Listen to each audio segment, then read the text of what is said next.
علیکم محمد. خوبه نغزه؟ کارا چیکار برام میگیره؟ خواهش شکر نشه مایده.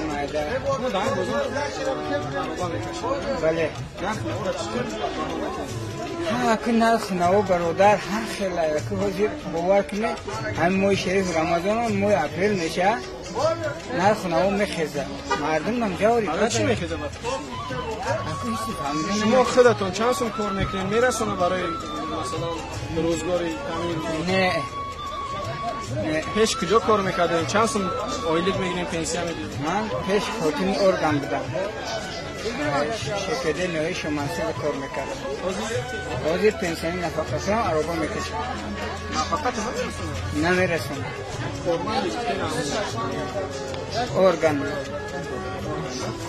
بله نمیرسونه